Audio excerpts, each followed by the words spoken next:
Hello friends, मैं advocate Yogesh Kumar Goyal आप सभी का अपने YKG मिस्टर योगी यूट्यूब चैनल पर स्वागत करता हूं। दोस्तों, आज हम आपसे दोबारा मुलाकात करने आए हैं और एक अहम मुद्दे पर बात करने आए हैं।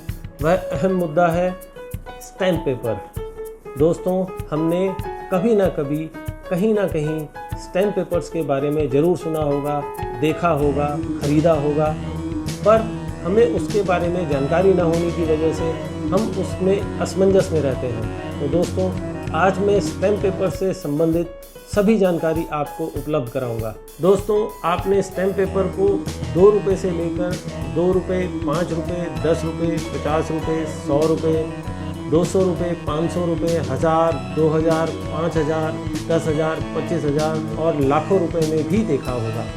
जब भी आप कोई एफिडेविट देते हैं, कोर्ट में कोई ट्रांजैक्शन करते हैं या प्रॉपर्टी परचेज के लिए, सेल के लिए कोई ट्रांजैक्शन करते हैं, तो रजिस्ट्रार ऑफिस में जो स्टैम्प पेपर परचेज किए जाते हैं, दोस्तों स्टैम्प पेपर्स को कैसे प्रयोग किया जाता है? स्टैम्प पेपर को 2 तरीके से प्रयोग किया जाता है। स्टैम्प पेपर्स को लीगल ट्रांजैक्शन करने के लिए प्रयोग किया जाता है और लीगल डॉक्यूमेंट्स को तैयार करने के लिए स्टैम्प पेपर्स का इस्तेमाल किया जाता है। आप सभी ने किसी भी तरह की प्रॉपर्टी को सेल करते समय या परचेज करते समय स्टैम्प पेपर का इस्तेमाल करते हुए देखा होगा और आपने एफिडेविट बनाने के लिए स्टैम्प पेपर का इस्तेमाल किया होगा, रेंट एग्रीमेंट बनाने के लिए, लीज एग्रीमेंट बनाने के लिए, कॉन्ट्रैक्ट एग्रीमेंट बनाने के लिए या किसी भी तरह के जुडिशरी से संबंधित यानी कानून से संबंधित काम करने के लिए स्टैम्प पेपर्स का इस्तेमाल किया होगा। दोस्तों, आप सभी ने स्टैम्प पेपर के बारे में तो बहुत सुना है, देखा भी होगा। इसकी वैल्यू कैसे निर्धारित होती है?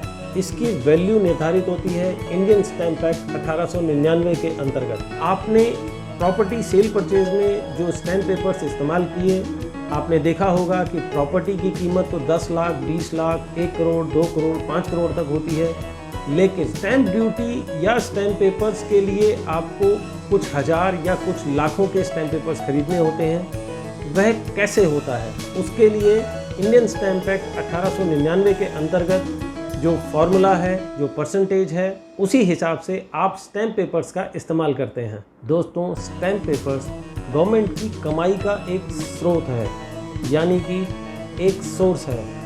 जितनी बार भी स्टैम्प पेपर सेल होते हैं, आप खरीदते हैं, वह सारा पैसा गवर्नमेंट की ट्रेजरी में जाता है, जिससे स्टेट गवर्नमेंट और सेंट्रल गवर्नमेंट की इनकम होती है। जितना स्टैम्प पेपर हमारे और आपके लिए महत्वपूर्ण है, उतना ही वह स्टेट गवर्नमेंट और सेंट्रल गवर्नमेंट के लिए महत्वपूर्ण है। दोस्तों, यहाँ पर बात आती है कि आपको यह स्टैम्प पेपर कहाँ से मिलता है। आज के समय में यह स्टैम्प पेपर ऑनलाइन कर दिए गए हैं, क्योंकि आपने एक नाम बहुत सुना होगा, अब्दुल करीम तेलगी, जिसने स्टैम्प पेपर घोटाला किया था, जिसकी वजह से भारत सरकार और बहुत सारे आम नागरिकों को नुकसान हुआ था।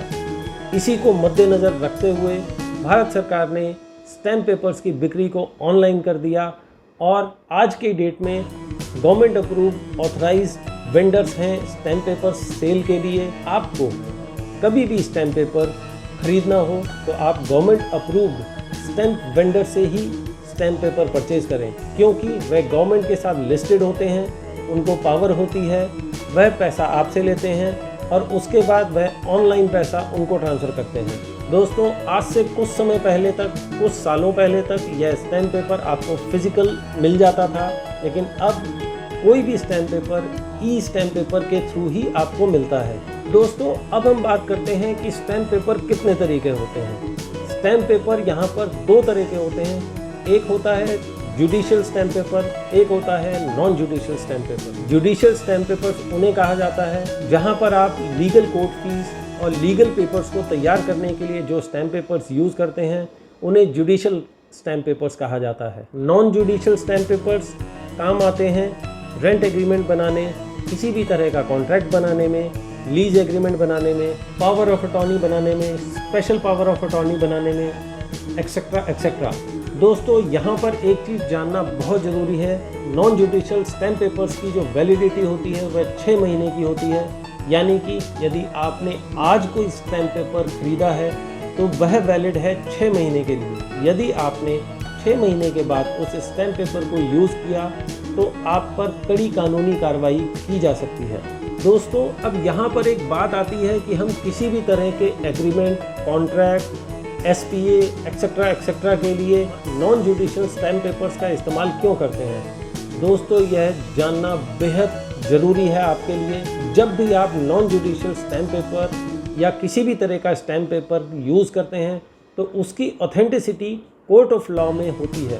कोर्ट ऑफ लॉ में स्टैम्प पेपर्स इन्फोर्सेबल होते हैं। इसीलिए किसी भी तरह के एग्रीमेंट करने के लिए, किसी भी तरह के कॉन्ट्रैक्ट को साइन करने के लिए, किसी भी तरह की पावर्स को डिस्ट्रीब्यूट करने के लिए नॉन जुडिशियल स्टैम्प पेपर्स का इस्तेमाल किया जाता है। दोस्तों, यहाँ पर मैं आपको दोबारा बताना चाहूँगा, भविष्य में कभी भी आपको जुडिशियल और नॉन जुडिशियल स्टैम्प पेपर्स खरीदने हो तो एक गवर्नमेंट अप्रूव्ड यानी कि गवर्नमेंट ऑथराइज्ड स्टैम्प वेंडर से ही स्टैम्प पेपर्स परचेज करें। तो दोस्तों, यदि आपका स्टैम्प पेपर्स को लेकर कोई भी क्वेश्चन है तो आप मुझे कमेंट बॉक्स में लिखकर पूछ सकते हैं। मैं आपके सभी प्रश्नों का जवाब दूंगा।